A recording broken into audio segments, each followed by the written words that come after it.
Hey there. So if your treadmill got E2 error, that's in an overload code and it means the high amp draws. The belt drag friction are causing the electronics to overexert.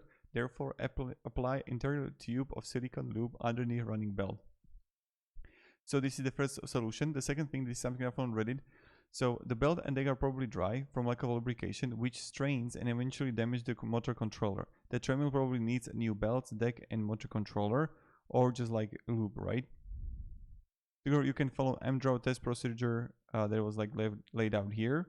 You can find more info by searching Treadmill to a record, and you'll find it's related to overload situation. The machine is basically shutting down to protect itself when there is a target speed in higher than actual speed for too long. So, and then you can just write here the treadmill amp draw test on Google, and you're gonna find this link here that you can like try. So thank you very much, and I hope this video helped you. If it didn't, I'm sorry. Have a great day and goodbye.